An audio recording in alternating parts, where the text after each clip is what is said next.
Então, voltei a gravar, ó. Então, como essa distância está em centímetro, eu tenho que converter para metro, né? É 0,03 metros ou 3 vezes 10 a menos 2 metros. É muito importante perceber que a distância é elevada ao quadrado na força, né? Então, se eu tenho 3 vezes 10 a menos 2 ao quadrado, eu tenho 9 vezes 10 elevado a menos 4, né? E aí é simples, é só a gente multiplicar, que o 9 que está dividindo simplifica com o 9 que está multiplicando. 4 vezes 3, 12, que a gente vai ter 12. Menos 6 com menos 6 dá menos 12, menos 12 com mais 9 dá menos 3. Então aqui a gente vai ter 10 a menos 3. E esse 10 a menos 4 passa para cima como sendo 10 a quarta. 10 a menos 3 com 10 a quarta dá 10 a primeira. 12 vezes 10 a primeira dá 120. Então, essa força entre a carga 1 e a carga 2 ela é igual a 120 newtons. E é muito importante saber representar o vetor entre essas cargas, né? Como a carga 1 é positiva e a carga 2 é negativa, elas são atraídas. Então, como é que eu faço? Eu coloco a origem do vetor em cima da carga. Se ela fosse repelida, eu ia desenhar o vetor puxando a carga, afastando da carga Q2, mas como ela é atraída, o vetor força aqui, ó, puxa ela no sentido da carga 2. Essa é a força com que a carga 2 atrai a carga 1. A mesma coisa vai acontecer em cima da carga 2. Eu coloco a origem do vetor em cima e represento o vetor de atração. Então, essa é a força com que a carga 1 atrai a carga 2. Tudo bem? Qual que é o problema? O problema é que eu posso ter um sistema de 3 cargas, né? Se eu tiver um sistema de 3 cargas, vou colocar não na linha, mas eu vou colocar numa geometria mais complexa. Vou imaginar que eu tenho aqui um triângulo, né? Imagina que esse triângulo é um triângulo equilátero, é um triângulo simples, né? Todos os ângulos e todos os lados são iguais, por isso que ele é equilátero. E eu tenho 3 cargas. Então, eu vou colocar uma carga 1 aqui que é positiva. Eu tenho uma carga 2 aqui que é uma carga negativa. E aqui em cima eu tenho uma carga 3 que é uma carga negativa também, né? Então, se eu colocasse a seguinte questão, ó, calcule a resultante, né, elétrica, então a força resultante em cima da carga 3, né? Então, se eu quero a resultante em cima da carga 3, eu vou usar essa equação entre duas cargas. Entre que cargas que me interessam? Entre a carga 3 e a carga 1, entre a carga 3 e a carga 2, né? E além de eu calcular essa força que eu vou falar que é F13 e a força que é F23, eu vou ter que representar vetorialmente em cima da carga 3, porque é nela que eu quero calcular a resultante, e saber somar vetorialmente F13 e F23. Então, esse é o detalhe, né? Eu posso colocar um sistema de 3 cargas, as cargas colocadas nos vértices de um triângulo, ou nas extremidades de um quadrado, ou de um retângulo, né? O que é importante que eu entenda? Se eu quero a resultante sobre uma determinada carga, todas as forças que eu vou calcular é entre a carga que eu quero e todas as outras do meu sistema. Por isso que eu quero a força entre 1 e 3 e entre 2 e 3, porque eu quero a resultante sobre a carga 3. E vou desenhar. Como a carga 1 é positiva e a carga 3 é negativa, há uma atração entre elas. Mas me interessa a carga 3, é ela que eu quero a resultante. Então, em cima da carga 3 eu desenho o vetor, e o vetor ele não está puxando a carga 3 para distanciar da carga 1, ele está sendo atraído. Então, aqui ele vai puxar no sentido da carga 1. Então, essa é a força de atração entre a carga 3 e a carga 1. Eu posso colocar F31 ou F13, não tem problema. Se eu olhar a carga 3 que é negativa e a carga 2 que é negativa, a carga 3 está sendo repelida pela carga 2. Então, eu coloco a origem do vetor em cima da carga 3 e ele é repelido agora, né? Ó, ao longo dessa direção, eu tenho a força entre a carga 3 e a carga 2. E eu quero somar essas duas forças vetorialmente, né? Bom, como é que eu somo os vetores? Primeiro eu tenho que ver a inclinação entre esses vetores, né? Se eles têm a mesma direção e sentido, eu posso somar o valor numérico deles. Se eles são vetores que estão na mesma reta e são opostos, eu subtraio. Se o ângulo entre eles for 90 graus, eu uso Pitágoras. Mas qual é o ângulo entre esses dois vetores, né? F32 e F31, né? Eu sei que ao longo dessa reta, né, eu tenho meia circunferência, isso aqui é metade, né? Então, todo esse ângulo aqui é 180 graus. Se a parte interna é 60, esse ângulo entre F13 e F23 é um ângulo de 120 graus. E para somar essas duas forças, eu tenho que usar a lei dos cossenos, né? Então, essa lei é uma lei importante que vocês também têm que ter anotadinho para a prova que vocês vão fazer, né? Como é que eu vou encontrar a resultante aqui? Então, a resultante ao quadrado é a primeira ou a segunda força ao quadrado, é uma delas. Eu vou falar que F31 ao quadrado, mais a segunda força ao quadrado, F32 ao quadrado, mais duas vezes F31 vezes F32 vezes o cosseno do ângulo entre as duas, que no caso é cosseno de 120 graus, então eu vou colocar cosseno de θ. Pronto. Então, qual que é a sequência que eu tenho que fazer? Usar a lei de Coulomb, né?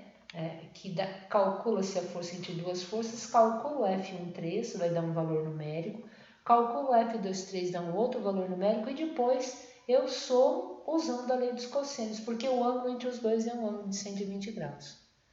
Tudo bem?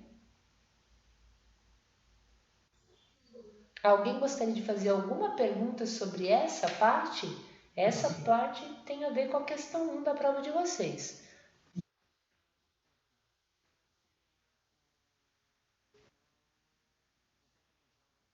Isso, porque 120 é o ângulo entre as duas forças que você desenhou, tá vendo? Ó, né? Então, θ é sempre o ângulo que está entre as duas forças.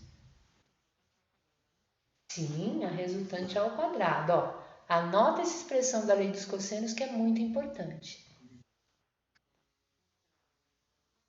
Tem, porque eu não quero o r ao quadrado, eu quero só o r, né? Então, você vai resolver todo o lado direito aqui. Então, daí no final fica r é igual a raiz quadrada do número do lado direito. Tudo bem? Tranquilo? Beleza.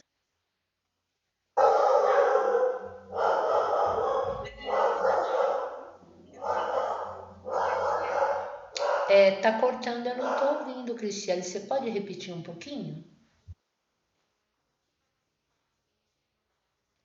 Ah, legal. Boa pergunta, né? Aí você vai usar a lei dos cossenos, né? Então, ó, você desenhou F32 e F31, então você vai fazer o quê? Ó? Pega esse vetorzinho aqui, você traça uma paralela com a mesma inclinação na pontinha de cima, tá? E esse vetor agora você fecha a figura, ó. Você percebeu que você desenhou um paralelogramo, né? Então, F32 você coloca um paralelo a ele, e esse F31 você coloca um paralelo a ele. Quem que é o resultante? É o que começa da origem e aponta no vértice oposto do paralelogramo. Ó. Então, esse que é o sentido da resultante sobre a carga 3. Tudo bom, Cristiane?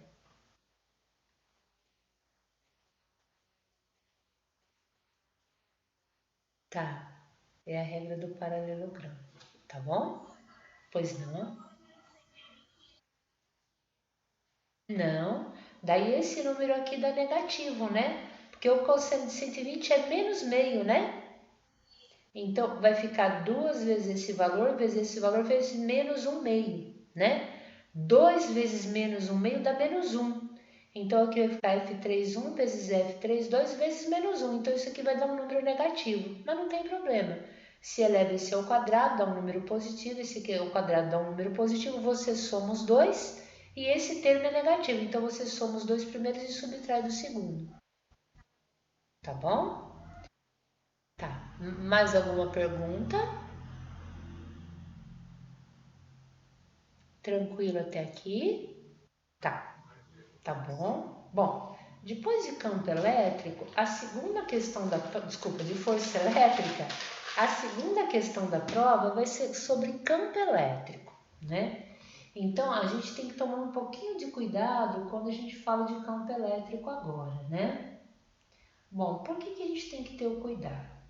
Quando a gente fala de campo elétrico, campo é uma região do espaço onde não precisa ter nada, né? Olha que interessante, né?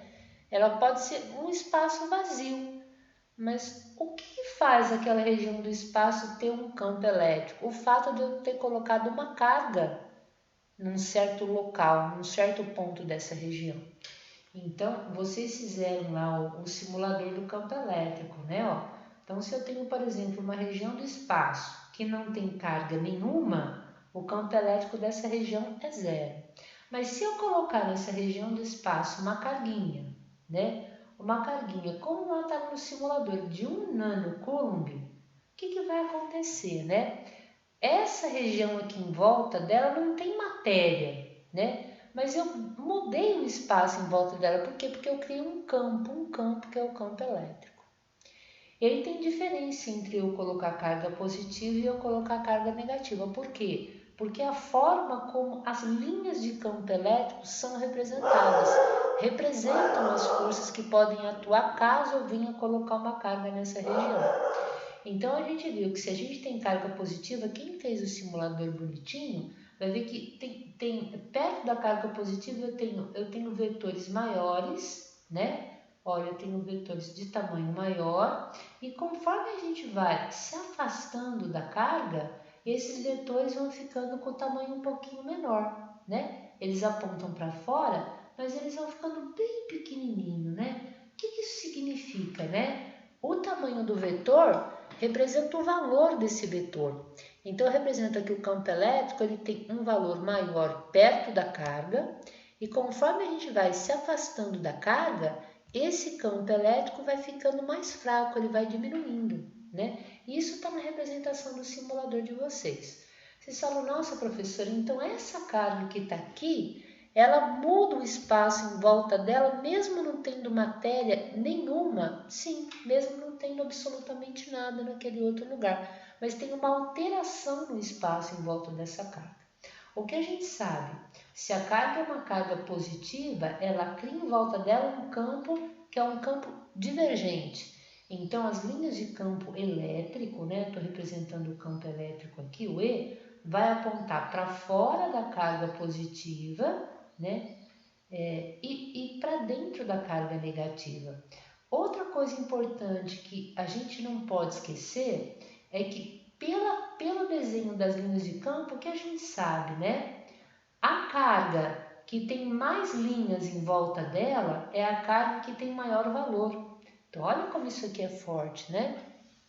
Se eu representar uma carga que tem, por exemplo, 16 linhas de campo em volta e uma carga positiva também que tem 8 linhas de campo em volta dela, o que eu descubro?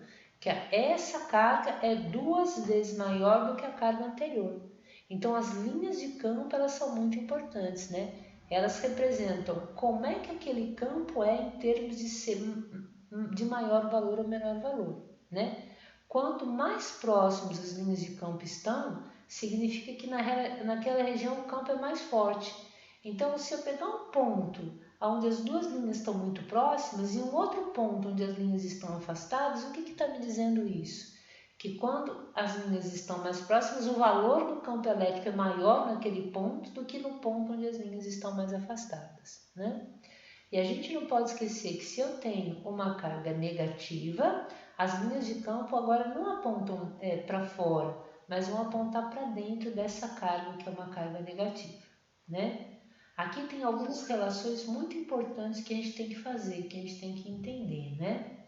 Então, aqui eu tenho as linhas de campo elétrico. Bom, vocês vão falar, professora, como é que se calcula o campo em volta de uma carga pontiforme? Como é que eu vou calcular esse E, né? Esse é dado por K, né, vezes o módulo da carga que está produzindo o campo sobre a distância ao ponto onde eu quero o campo ao quadrado. Então, se eu tenho a carga que está produzindo o campo, eu posso pedir para calcular o campo a 1 centímetro da carga, posso pedir para calcular o campo a 2 centímetros da carga. Então, a distância que eu estou da carga, o campo tem um valor diferente. E essa distância é o que eu coloco nessa equação como d ao quadrado. Então, essa aqui é mais uma equação importante que vocês têm que ter para a prova de vocês, né? Quando eu falar de campo elétrico. E eu estou pensando no campo elétrico de cargas pontiformes, né? Eu não vou pedir campos elétricos mais complexos do que isso, né? Então, estou pensando no campo elétrico aí de cargas pontiformes, né? E aí vem a questão, professora, tem relação entre a força e o campo? Tem. E isso é importante que a gente entenda, né?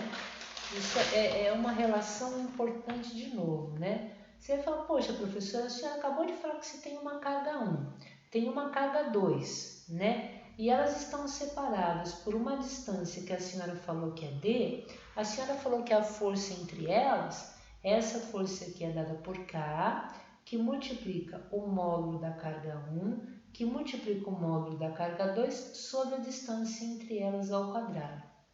E a senhora acabou de falar que o campo produzido por uma carga é K, módulo da carga sobre a distância ao quadrado. Se eu chamasse K que é 1 sobre D ao quadrado de E1, poxa, então a força sobre a carga 2 seria quem? Seria o valor da carga 2 vezes o campo produzido pela carga 1. Porque K que é 1 sobre D ao quadrado nada mais é do que o campo produzido pela primeira carga. Do mesmo jeito, se eu falasse que K, módulo de Q2 sobre D2 sobre D ao quadrado é o campo produzido pela carga 2, eu posso falar que essa força é a carga 1 vezes o campo da carga 2. Não tem problema, né? Desde que eu saiba que, de novo, são grandezas vetoriais.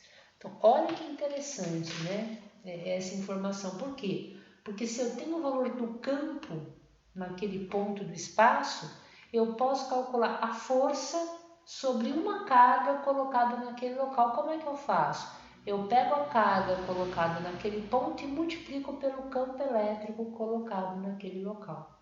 Então, essa é uma expressão muito importante também, né? Porque ela relaciona a força, que a gente tinha acabado de ver, com o campo que eu acabei de falar para vocês, né? Então, é uma expressão que é uma expressão extremamente importante, né? E aqui tem problemas que nós fizemos que são problemas bons, né? Imagine que eu tenho uma região que tem um campo elétrico que aponta para baixo, né? Então, aqui eu tenho meu campo elétrico E, né? E eu estou colocando uma carga que tem uma massa, vamos supor que seja uma massa de 2 miligramas, e tem uma carga que eu não conheço, né? E essa carga está em equilíbrio. E a pergunta que eu faço é, qual o valor da carga para que esse objeto fique em equilíbrio? Eu sei que o campo elétrico nessa região, vamos supor que seja um campo elétrico de 20 newtons por coulomb. Como é que eu vou encontrar o valor da carga desse objeto que tem massa, sabendo que ele vai ficar em equilíbrio nessa região? Né? Essa é uma pergunta, né? Encontre a carga. Essa carga tem uma massa de 2 miligramas, eu não sei o valor dela, ela está numa região de um campo elétrico que aponta para baixo, né? E ela está em equilíbrio. Vocês saberiam me dizer como é que eu encontro o valor dessa carga?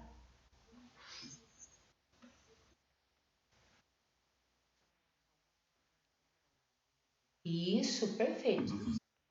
Isso, se ela tem massa, né? Eu estou considerando que ela está no local da Terra, não está no espaço, né? Então tem o campo gravitacional, né?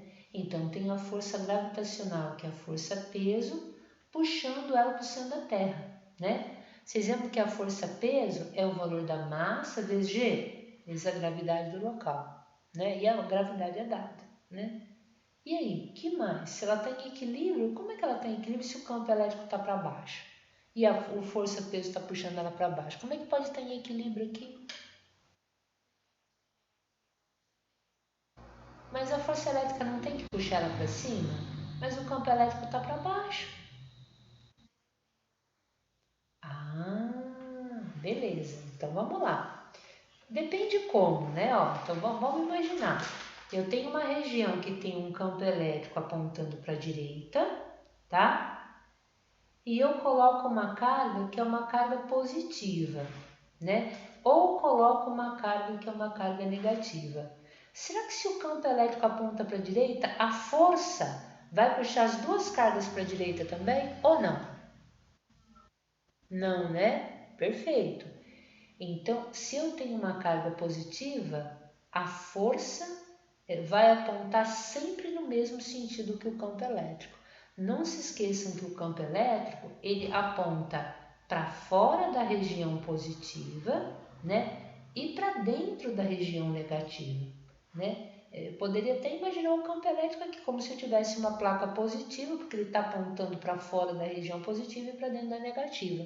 Então, se eu tenho uma carga positiva aqui, ela é repelida pela placa positiva e é atraída pela negativa, ou seja, a força que atua sobre ela tem o mesmo sentido que o campo elétrico, né? Agora, se eu colocar uma carga negativa na presença desse campo elétrico, carga negativa é repelida pela placa negativa e carga negativa é atraída pela positiva, ou seja, a carga negativa sente uma força sempre no sentido oposto ao campo. Isso é fundamental.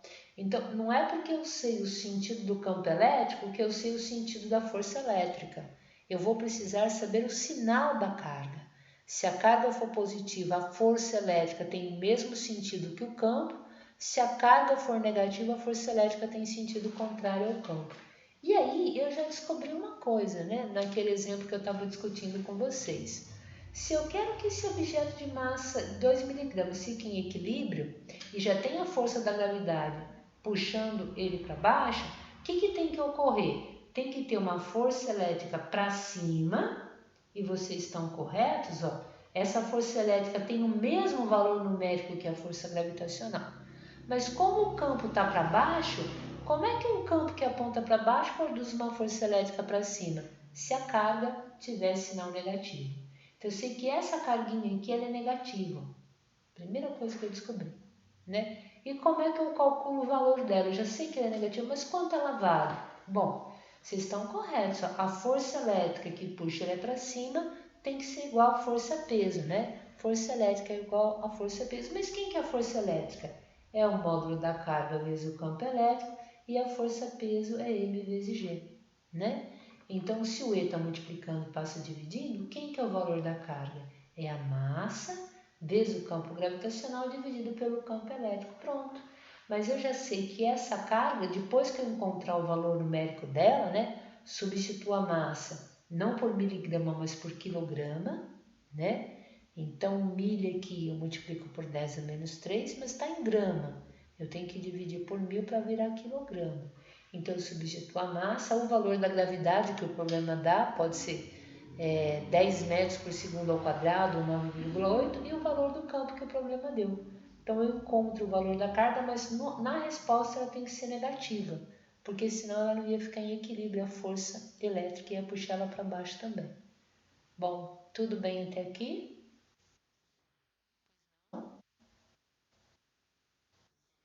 Pois não, estou ouvindo, pode falar.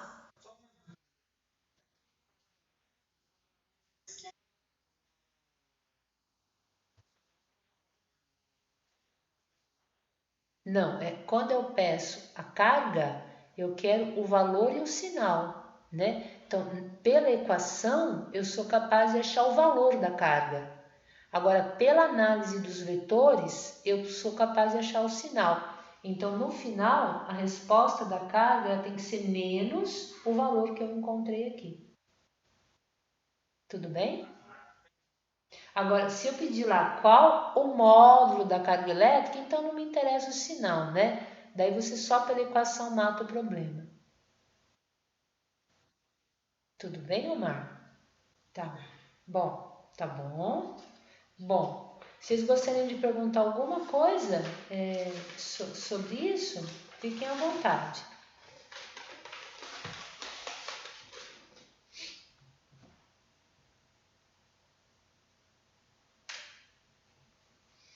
Bom,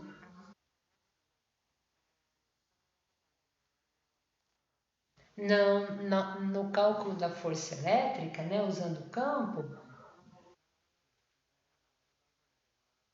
não. Se eu não coloquei, o correto é colocar módulo de Q vezes Z, ó. Esse é o correto, o módulo. Tá bom? Tá? Isso é importante. Não esqueçam que força elétrica é um vetor e campo elétrico é um vetor. Na hora de calcular, eu não uso o símbolo do vetor, porque eu estou trabalhando só com o módulo, né? O módulo da força elétrica, o módulo da carga e o módulo do campo. Tá bom? Tá. Bom, Depois disso, daí vem o conceito de potencial, né? E aí o simulador de novo fez com que vocês trabalhassem as regiões equipotenciais, né? É o potencial elétrico. Bom, por que ajuda... Ah, tem a lei de Gauss, né? Melhor falar da lei de Gauss antes, tá? Porque daí vocês morrem, né, se eu não falar da lei de Gauss. Bom, vai ter questões sobre a lei de Gauss? Lógico que vai ter, né? Então, o que a gente aprendeu sobre a lei de Gauss? Isso é muito importante, né? Gauss queria entender a região sem muita conta. E na realidade é sem muita conta o que ele faz, né? O que ele entendeu, né? Ele sabia que se ele tinha uma carga positiva, as linhas de campo apontavam para fora. Poxa, então isso aqui ele sabia, né? E se a carga fosse negativa, ele sabia que as linhas de campo apontavam para dentro dessa região. Ele falou, puxa vida, né? Então olha que interessante, né? Se eu imaginar uma superfície, né, fechada em torno de uma carga negativa, eu sei que vai ter linhas de campo apontando para dentro. Se eu imaginar uma superfície em volta de uma carga positiva, eu sei que as linhas de campo vão apontar para fora dessa superfície. Então ele falou, puxa, então no lugar de eu ficar fazendo conta, eu posso observar essas linhas de campo entrando ou saindo da superfície. E caso eu tenha uma superfície em que a quantidade de linhas de campo que entra, então está entrando aqui na superfície, é a mesma quantidade de linhas que saem, olha, tudo que entra sai, o que eu descubro? Que não tem carga dentro dessa superfície. A carga envolvida por essa superfície é zero, né? Então ele começa a perceber que essas linhas de campo, elas podem dizer muito sobre uma certa região do espaço, né? E aí vem a ideia do fluxo, né? O fluxo é justamente isso, a quantidade de linhas que está atravessando uma certa região. Se eu olhar essa região, a quantidade de linhas que está atravessando é zero. Por quê? Porque eu tenho 3 linhas apontando para dentro e 3 linhas apontando para fora, né? E como é que ele define o fluxo, né? O fluxo do campo elétrico. Eu vou chamar de φ, né?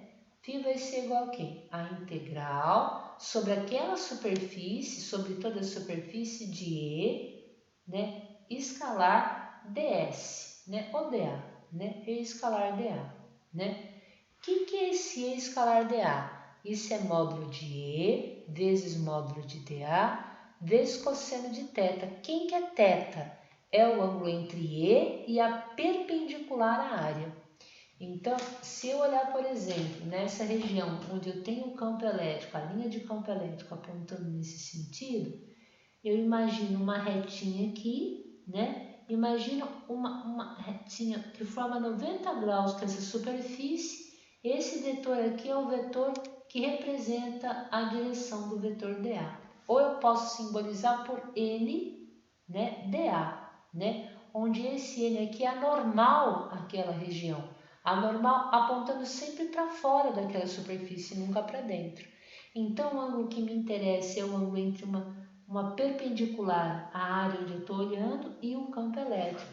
É assim que a gente pode definir o fluxo do campo elétrico, né? Seria integral sobre toda a superfície de módulo de E, então estou tirando o símbolo, vezes o módulo de dA, vezes o cosseno de θ, onde esse ângulo θ é o ângulo entre o campo elétrico e essa retinha perpendicular à área. É esse ângulo que me interessa. E aí na minha equação fica cosseno de θ aqui, né? Isso aqui é o fluxo.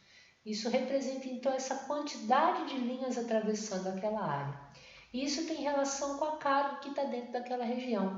Aí que ele falou que a carga, né, que está dentro daquela região, envolvida por aquela superfície que eu criei, vai ser igual a ε0 integral sobre toda a superfície de quem? De E escalar dA, né?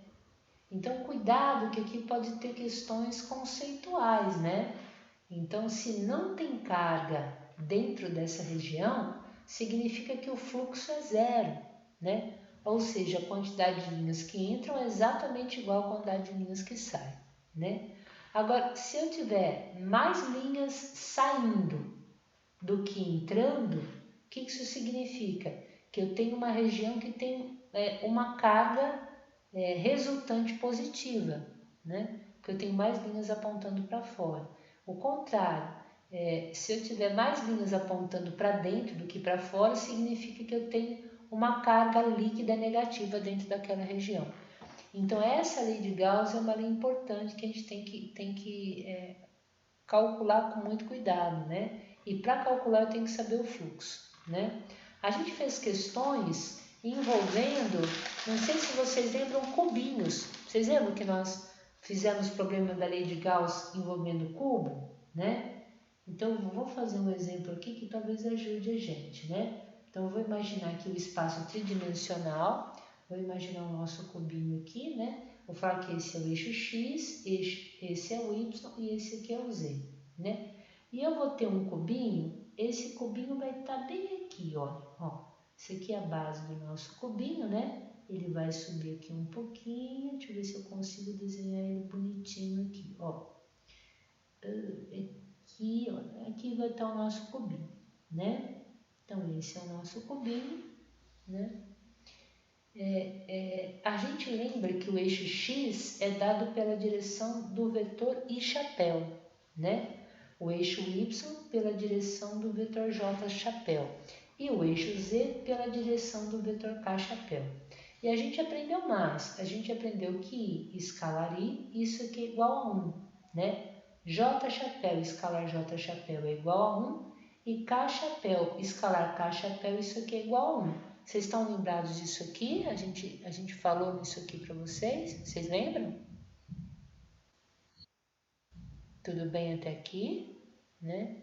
E a gente aprendeu também que I escalar J é igual a 0, que I escalar K é igual a 0 e que J escalar K, isso também é igual a 0. Então, legal. Então, vamos imaginar que eu tenho um campo elétrico E, né? Esse campo elétrico E, ele é dado por, vamos supor, 3y ao quadrado, né? J chapéu.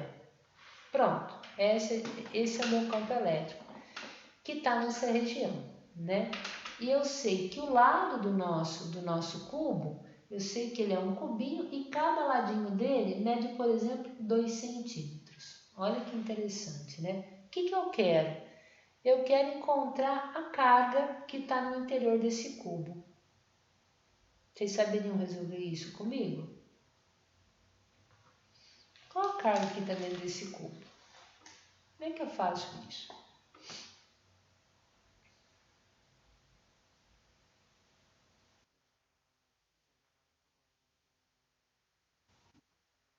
Então, perfeito. Ó. A gente vai ter que calcular o fluxo, se está correto, por quê, né? Porque a lei de Gauss diz que a carga que está dentro dessa superfície, dentro desse cubo, é ε0 vezes o fluxo, né? Então, se eu souber o fluxo, eu multiplico por ε0. E quem que é o fluxo? É a integral sobre toda a superfície de E escalar dA, né? E eu vou fazer uma perguntinha para vocês. Esse E está na direção J chapéu. J chapéu é a direção do eixo QY, né? Tudo bem? Então, o que me interessa? Qual face do cubo me interessa? Será que me interessam as faces do lado direito e esquerdo? A face da frente e trás ou a face de cima e de baixo? Quais as faces em que o produto escalar não dá zero? Porque o E está na direção J chapéu, né? Perfeito? Porque a face da direita e da esquerda, quando eu desenho o DA, vocês lembram que eu falei que o DA forma 90 graus por cada face? Então, nessa face da direita, o DA está na direção I. E na face esquerda é menos DAI. Então, eu estou imaginando essa face aqui, ó, o vetor perpendicular aqui é menos DAI, né? E chapéu. Então, se eu pego o campo E que está em J, né? Como eu tenho que olhar toda a superfície, se eu faço o produto escalar com a face direita e com a face esquerda, dá zero, porque eu vou ter o produto escalar de I com J na face direita e I com J na face esquerda. Então, não tem fluxo nas faces direita e esquerda. Mesma coisa na face da frente e de trás, né? O vetor dA nessa face, que é a face da frente, ele é perpendicular à face, então aponta na direção K. Então aqui eu vou ter um dA K na face da frente, e nessa face aqui, que é a face de trás, eu vou ter um vetor apontando no sentido oposto, que é menos dAK, né? Se eu falar, nossa professora, então na face da frente eu vou ter o produto escalar de E, que está na direção J chapéu, com o dA que está na direção K chapéu. Isso dá o quê? Zero. A mesma coisa para a face de trás. Então sobra fluxo aonde? Na face de cima, né? Onde TA está paralelo ao eixo J chapéu.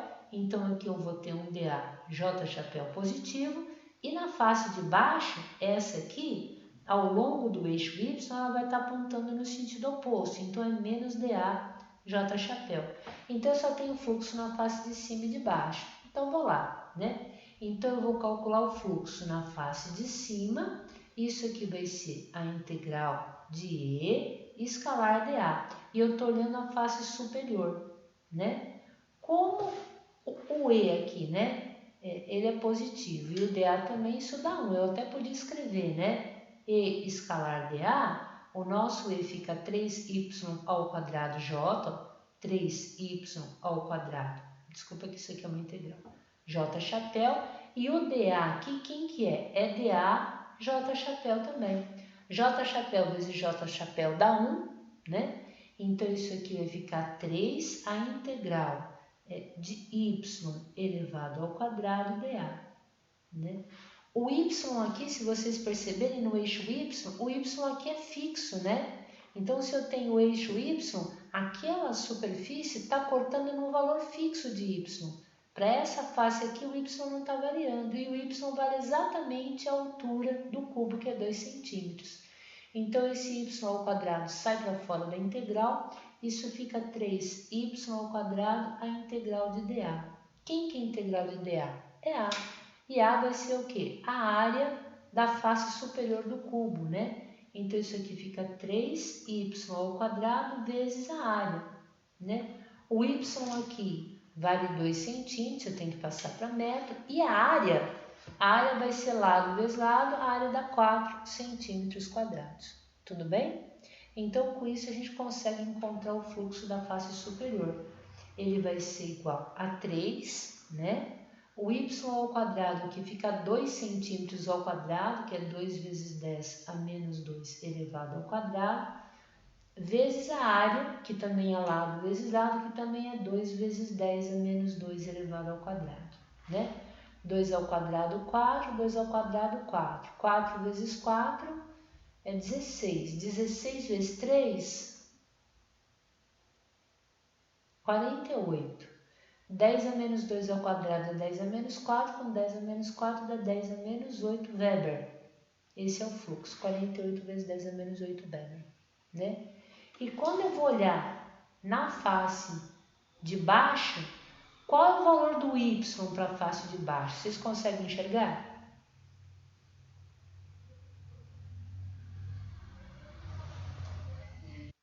Zero, perfeito. Então a face de cima corta o y exatamente em 2 centímetros. E na face de baixo, a face está cortando em y igual a zero. Como o campo depende do y e na face de baixo o y é zero, então essa integral aqui eu vou trocar o y por zero. Essa integral vai dar zero, né? Com isso eu tenho fluxo sobre toda a superfície, né? Só tem fluxo na face de cima desse cubo. E aí está resolvido o problema, né? A carga dentro, envolvida pela superfície, é o ε0 vezes o fluxo, mas o fluxo eu encontrei 48 vezes 10 a menos 8. 48 vezes 10 a menos 8, né? A gente sabe o valor de ε0, mata o problema aqui. Tudo bem? Então, muito cuidado, né? Assim, não esqueçam dos vetores I, J e K, né? Não esqueçam de desenhar direitinho o vetor dA, né? Na direção bonitinha de cada um deles, e na hora de fazer o E escalar dA, perceber que esse dA vai ter uma componente no eixo I, uma no eixo J, uma no eixo K, e ao fazer o produto escalar do campo elétrico, você faz o produto escalar de I com J. Tudo bem até aqui, gente? Tranquilo? Deu para lembrar um pouquinho? Tá? Alguém quer perguntar algo nesse momento aqui? Eu não vejo o chat. Se alguém colocar alguma pergunta no chat, vocês leiam para mim, por favor, tá bom? Bom, depois da lei de Gauss, a gente falou um pouquinho sobre potencial, né? E por que potencial é muito legal, né? Bom, quando a gente fala de potencial elétrico, a gente está falando de uma grandeza que não é um vetor, né? É uma grandeza medida em volts, é muito importante isso, né? E ela é uma grandeza que é uma grandeza escalar, ou seja, ela não tem direção e sentido, ela é uma grandeza numérica. Isso vai ajudar muito a gente a resolver os problemas, né? Lá no simulador vocês vão ver exatamente essas possibilidades, né? Tinha a carga, por exemplo, Qzão, né? Em volta dela tinha um campo elétrico, então eu tinha lá o campo elétrico apontando para fora da carga positiva, só que ela cria regiões em volta dela que tem potenciais iguais. Então, professora, mas o que é esse potencial, né? O que significa isso, né? Para cada outra carga que você colocar nessas regiões que são regiões equipotenciais, ela vai ter uma energia elétrica armazenada. Então isso que é interessante, né?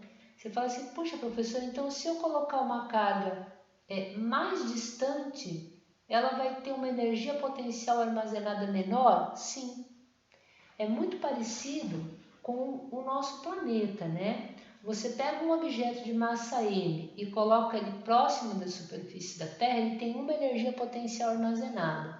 Se você vai afastando, ele tem uma outro tipo de energia potencial.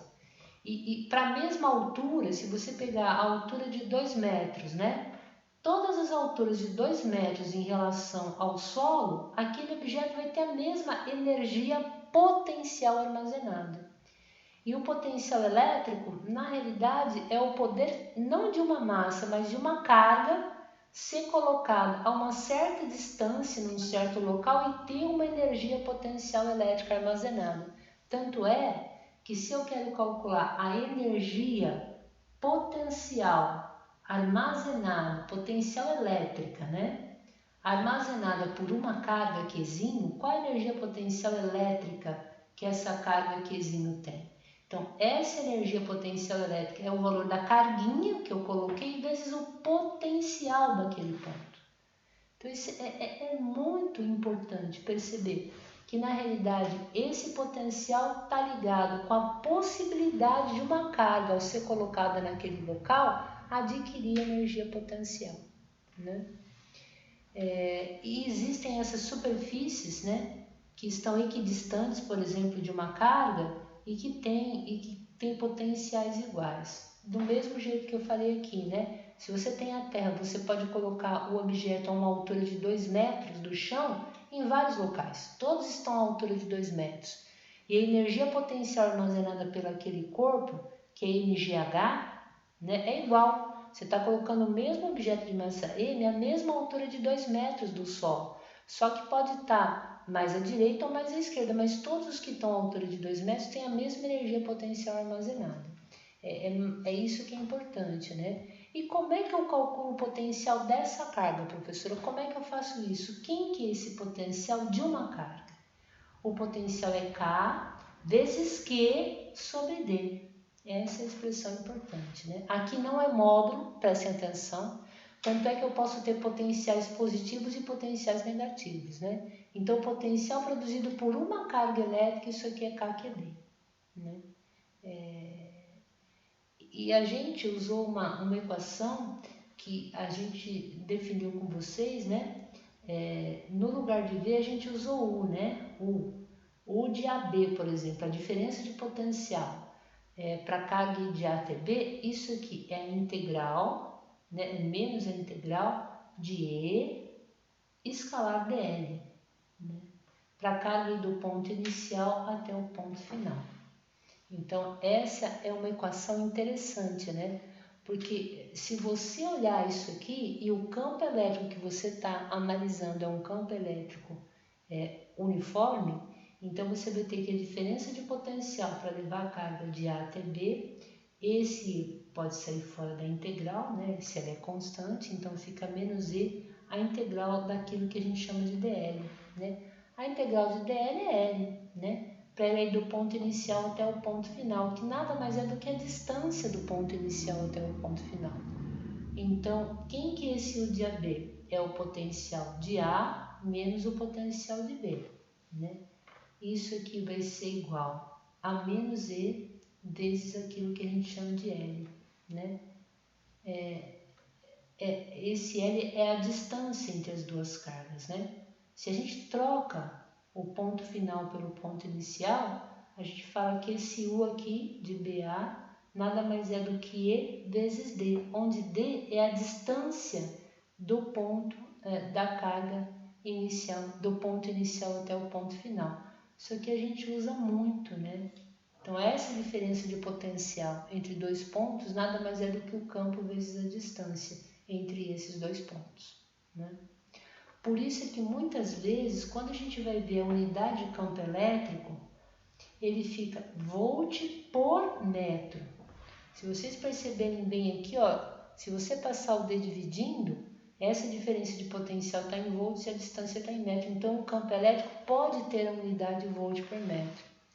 E aí a gente começa a entender problemas que são problemas bastante interessantes, né? Se você tem uma região de um campo elétrico uniforme, vamos supor que o campo elétrico aqui é representado por linhas equidistantes, né? Então aqui eu tenho uma região de campo elétrico, ele fala que esse campo elétrico nessa região ele é igual a 4 volts por metro. O que significa isso, né? Tem a ver com essa equação, né? U entre dois pontos A e B, isso aqui é igual a E vezes D. Então, toda vez que você caminhar por uma distância de 1 metro, o teu potencial vai alterar de 4 volts. Mas vai aumentar ou diminuir? Bom, se você andar no sentido para onde aponta o campo elétrico, o potencial vai diminuir, ele vai ficar menor. Não pode esquecer de novo, né? O campo elétrico aponta da região mais positiva, então potencial positivo, para a região negativa. Então o potencial vai diminuindo conforme você anda no sentido do campo elétrico. E se você tiver uma superfície, imagine que você tem uma superfície aqui pontilhada, né? Não esqueçam que as superfícies equipotenciais formam 90 graus com o campo elétrico. Então, se nessa superfície você sabe que o potencial aqui é 20 volts, né? E você caminhar 1 metro no sentido do campo elétrico, você não precisa fazer conta nenhuma. Você sabe quanto vai ser o potencial nessa superfície, né? Porque se o campo elétrico é 4 volts por metro, a cada 1 metro ele diminui 4 volts. Então, se ele era 20, ele vai ser quanto agora? 16 volts. E assim sucessivamente, né? Então, essa expressão é uma expressão muito importante, né? Ela está relacionando o campo elétrico com a diferença de potencial entre dois pontos A e B, né? Então, é uma equação que ajuda muito a gente nesse momento, tá? E aí você fala assim, professora, e o trabalho, né, da força elétrica para levar a carga de um ponto A até o ponto B? Como é que é esse trabalho, né? É o valor da carga que eu estou levando, vezes essa diferença de potencial, né? O potencial de A menos o potencial de B. Então, na realidade, o trabalho Q vezes VA é a energia potencial elétrica que ele tem em A. Q vezes VB é a energia potencial elétrica que ele tem em B. Então, isso aqui nada mais é do que a diferença de energia. Isso lembra muito, quando vocês aprenderem mecânica, o trabalho da resultante, né? Isso é energia cinética final menos energia cinética inicial, né? Só que a energia cinética é oposta da energia potencial. Por isso é que eu tenho primeiro energia potencial inicial menos energia potencial final.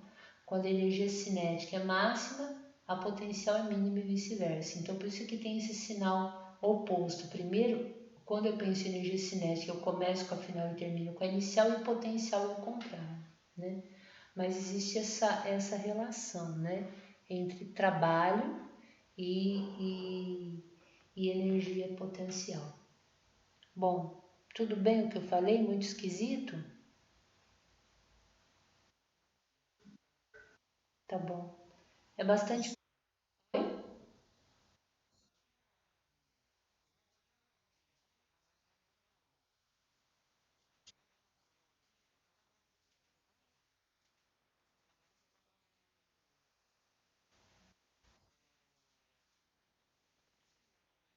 Tá, tá.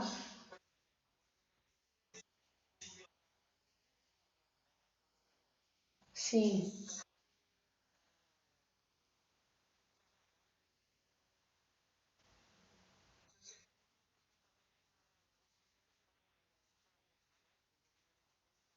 sim.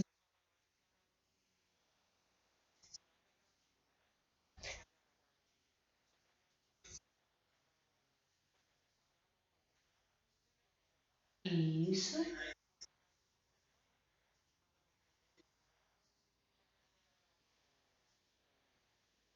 o sinal.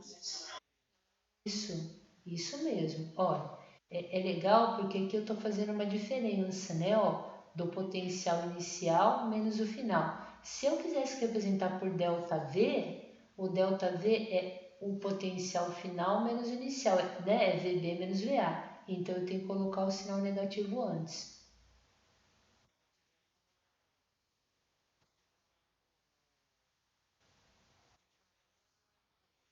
Isso, e variação é outra. Isso mesmo. Isso é uma diferença de potencial, é o inicial menos o final. Aqui é variação. Então, entre elas tem esse sinal, bem lembrado, viu, Omar? Bem lembrado, tá bom? Não, eu sei, não vou fazer você perder por um sinal, né? Que desconto pontinho, mas não vou dar zero, não, né? Não pode. Tudo bem? Mas é muito bem lembrado, né? É isso aqui, ó, essa diferença, que é o potencial do ponto inicial menos o potencial do ponto final, é isso aqui que a gente chama de diferença de potencial, DDP. Ou tensão. Isso aqui é a mesma coisa que tensão ou voltagem, né? Tá bom? Isso aqui é importante. E ela que me interessa, né? Tudo bem?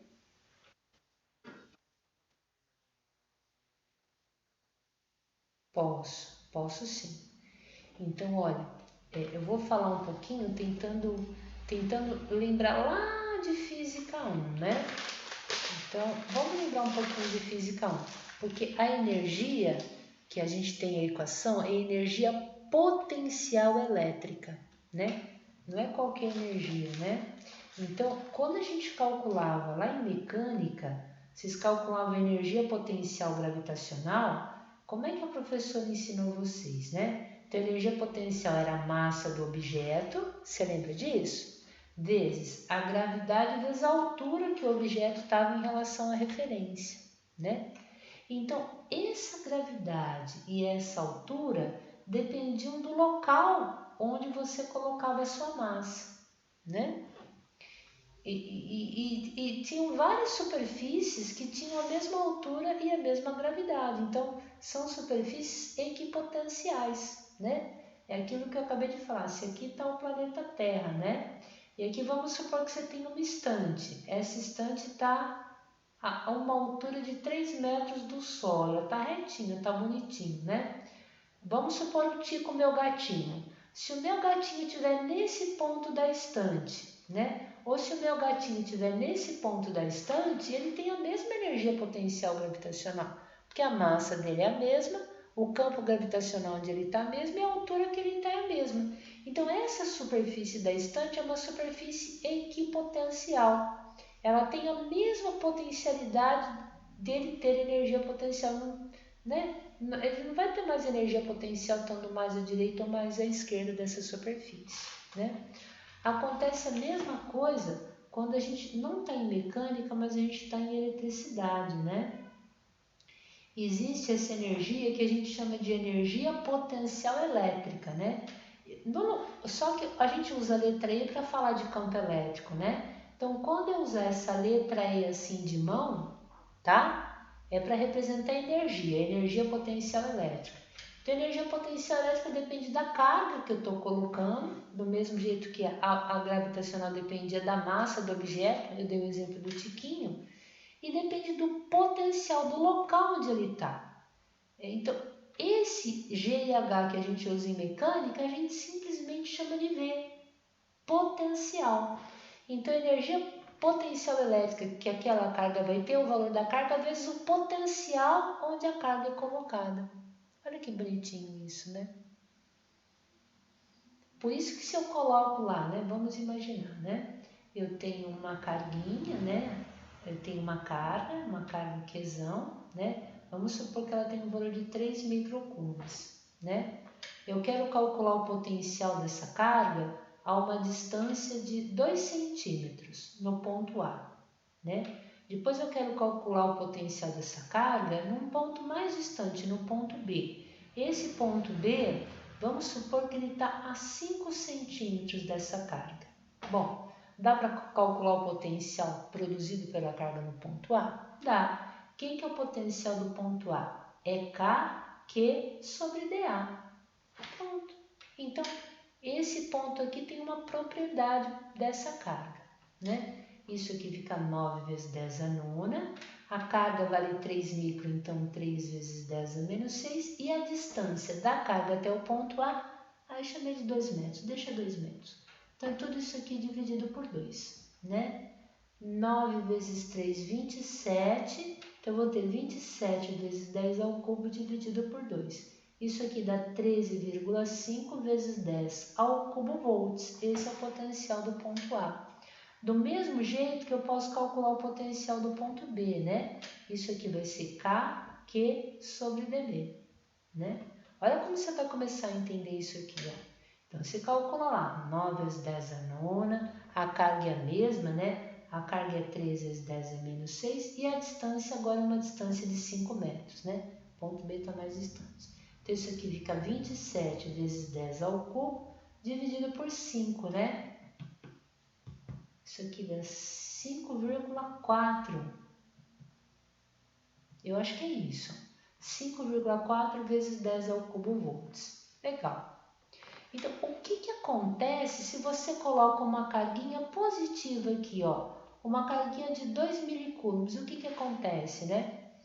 Ela tem uma energia potencial elétrica aqui e ela vai se movimentar para um ponto de menor energia potencial. Parece o meu gato, né? Se eu soltar o meu gato sai de uma região que tem maior altura, maior potencial, ele cai em direção a uma região que tem menor potencial, menor altura. Só que aqui não é altura, aqui é distância, né? Se você soltar a carga aqui, ela tem um potencial armazenado. E ela vai se movimentar, lógico, por causa da força elétrica, né? Mas em termos de energia, ela vai se movimentar para um ponto de menor potencial. O potencial em A é 3,5 vezes 10 ao cubo e o potencial em B é 5,4 vezes 10 ao cubo, né? Então, eu posso analisar o movimento do gato em mecânica aplicando as leis de Newton, desenhando as forças sobre o gato ou usando energia, né? Vocês analisaram o movimento usando energia. Então, quando eu trabalho com potencial, eu estou analisando o movimento, não desenhando o vetor e usando, por exemplo, as forças sobre ele, mas usando a linguagem da energia. E daí fica tranquilo, né? Por quê? Porque a gente sabe que existe o trabalho da força elétrica para levar ele do ponto A até o ponto B. O que é isso, né? É a energia elétrica do ponto A, Q que multiplica VA, menos a energia elétrica do ponto B, Q menos VB, né? Então, ele vai do ponto de maior energia para o ponto de menor energia potencial. É isso que está acontecendo com a nossa carga. Tá bom? Tudo bem?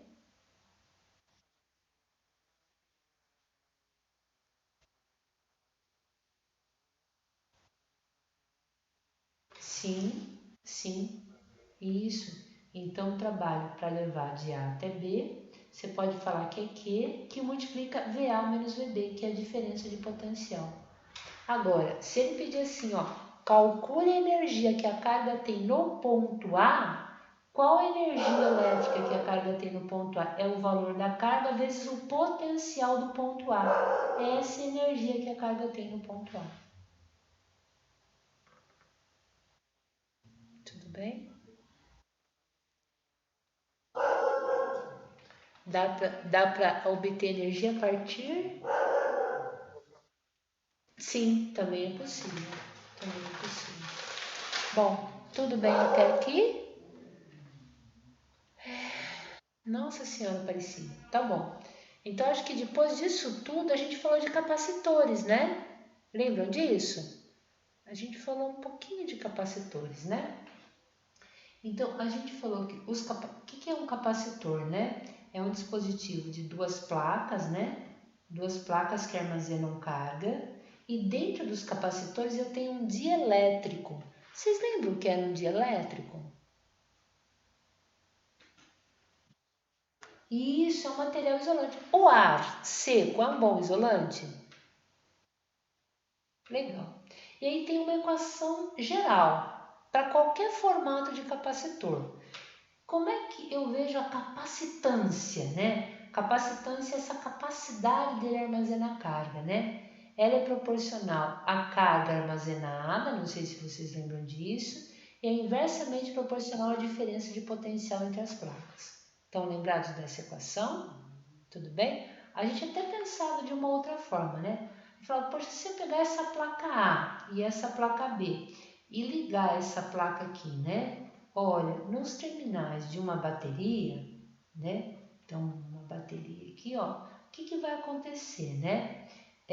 Essa placa A, vocês lembram se ela ficava carregada positivamente ou negativamente?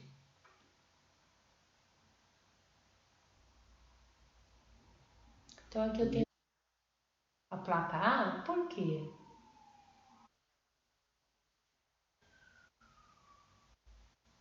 Então, mas ó, se ela está ligada no polo positivo, ela não vai atrair os elétrons livres daqui?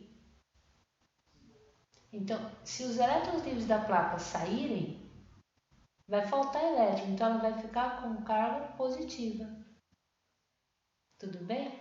E aqui na realidade, né, esses elétrons aqui vão ficar depositados nessa outra placa, né?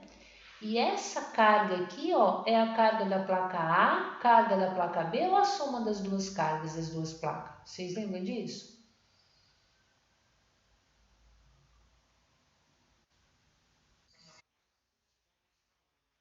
Isso é o valor em módulo, né? Então, a carga da placa A é a mesma carga da placa B. Não teria sentido eu colocar essa carga mais essa, né? Porque daí elas vão se anular. Se essa carga da placa A, por exemplo, for mais 4 microcoulombs, a da carga B vai ser menos 4 microcoulombs, né? Então, a carga total é zero. Então, eu pego a carga, geralmente a gente usa da positiva, né? E essa diferença de potencial que está entre as placas é a própria diferença de potencial da bateria. Se você ligar o capacitor lá numa diferença de potencial de 30 volts, a diferença de potencial entre as placas do capacitor vai ser 30 volts também, tá bom? Então isso é um detalhe importante, né? E aí a gente viu que essa capacitância, que é a carga sobre a diferença de potencial, depende do formato desses capacitores, né? Se for um capacitor constituído por duas placas planas e paralelas, a gente deduziu isso. Eu não vou pedir para vocês deduzirem, tá? Não vou chegar a esse nível, né? Então, a gente deduziu usando a lei de Gauss e usando a equação que U de AB é menos a integral de E escalar dl, né? A gente deduziu se tem um capacitor de placas planas e paralelas, como é que é a capacitância dele? Vocês lembram? Quanto maior a área, eu tenho mais carga armazenada, né? E quanto mais distante ele está, eu tenho menos carga armazenada. E tem uma constante aqui, a permissividade elétrica do meio, que é o epsilon zero, né? Eu não vou pedir de cilíndrico nem esférico. Se eu pedir, eu dou a equação na prova, não precisam decorar, tá bom? Mas é importante vocês saberem que no de placas planas, a capacitância é diretamente proporcional à área inversamente proporcional à distância entre as placas, né?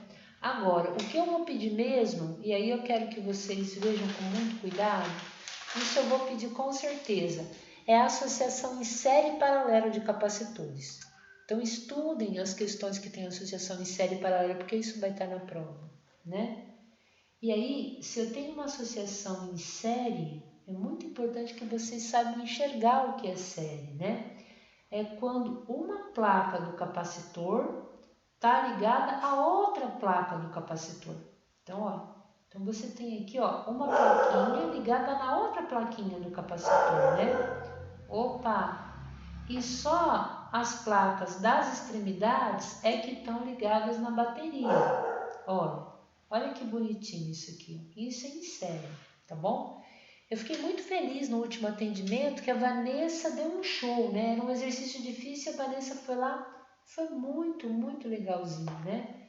Então, é muito importante para vocês fazerem e entenderem que se você tem o capacidor de capacitância C1, C2 e C3, e no lugar de C1, C2 e C3 você quer colocar um único capacitor, como é que se encontra a capacitância total, a capacitância equivalente, né?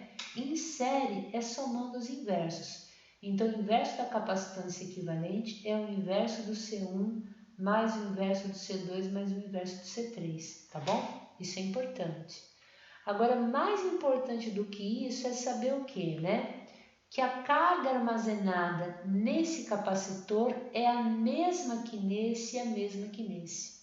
Então, quando você tem uma associação em série, a carga armazenada no primeiro capacitor é igual à carga armazenada no segundo, que é igual à carga armazenada no terceiro, que é igual à carga total. Então, muito importante isso. Então, a carga não muda quando você está naquele pedacinho em série, né?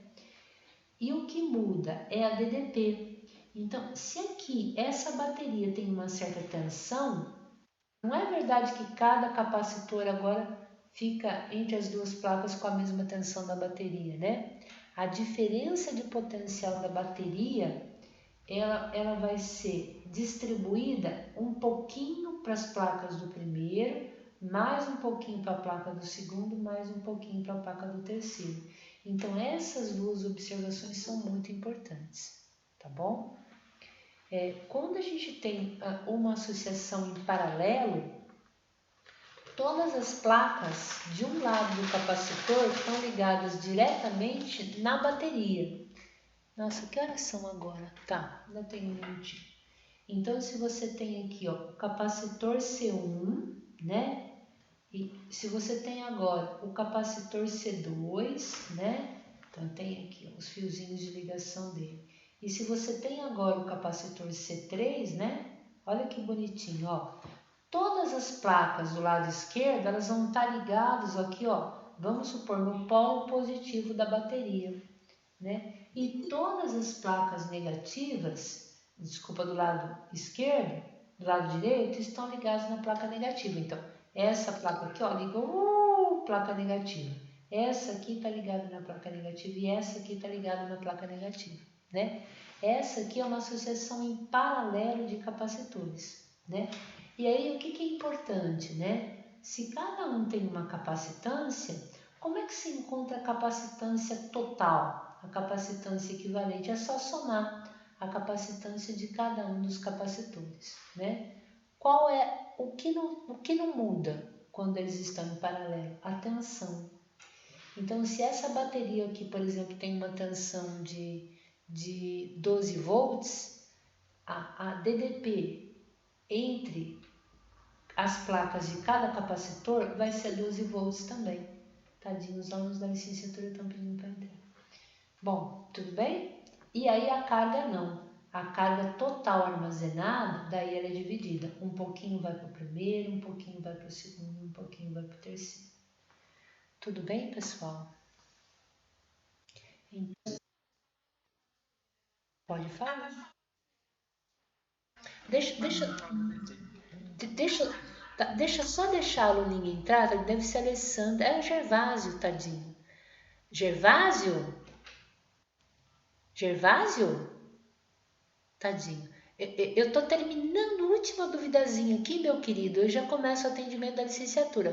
Aguarda só um minutinho, viu? Tá? Só um minutinho. Pode ficar aí que eu já vou atender. Pode falar, pessoal. Boa noite.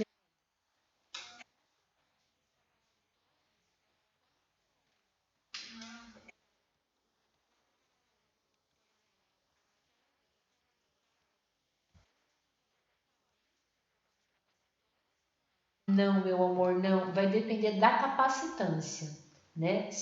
Então, porque capacitância é carga sobre a diferença de potencial, né? A diferença de potencial é a mesma, né? Então, aquele que tiver maior capacitância armazena mais carga. Imagina, imagina. Então, eu acho que tudo bem? Bom, espero ter ajudado, pessoal, né? Espero que dê tudo certo. Alguém já começou a fazer a prova? Oi, Omar?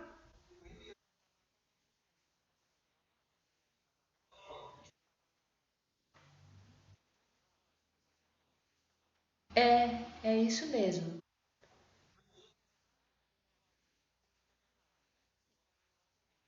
Isso mesmo, Omar, certinho. Certinho,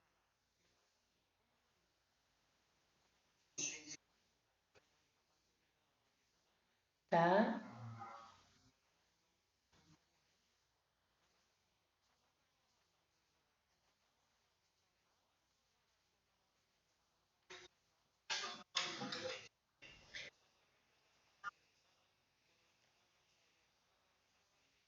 Omar, eu acho que deve demorar umas 2 horas e meia, hein?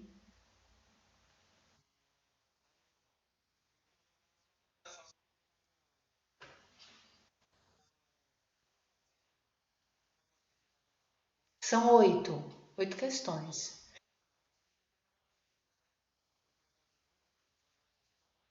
Tá.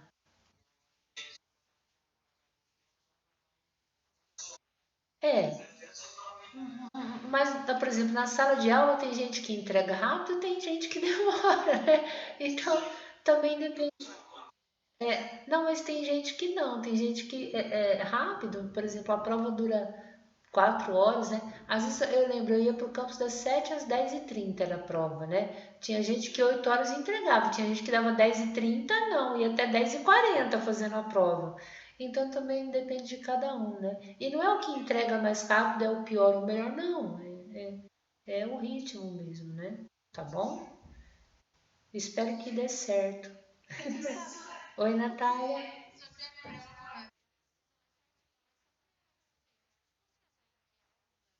Precisa. Tem 4 questões que são dissertativas, então eu estou pedindo para fazer em folha de caderno, né? Tirar fotinho e enviar. 4 questões. Tem 4 questões dissertativas, 2 testes e 2 questões numéricas. Imagina, Natália.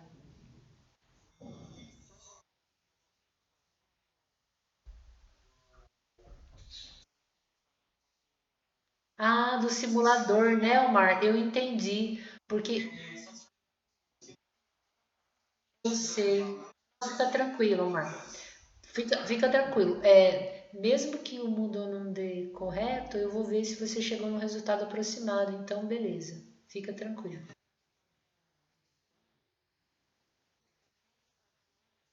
Tem erros.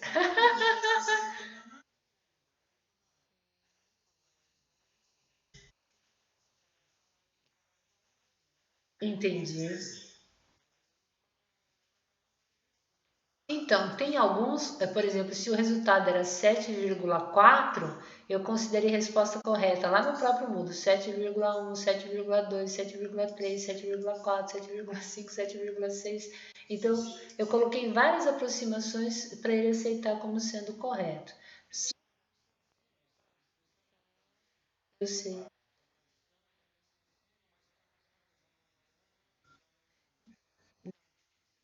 Fique tranquilo, tá bom?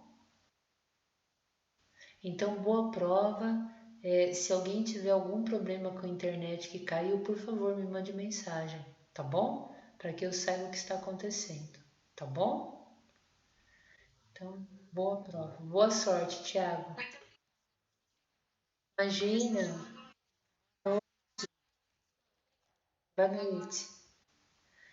Gervásio, quero te pedir desculpa, meu querido. E a Alessandra também, né?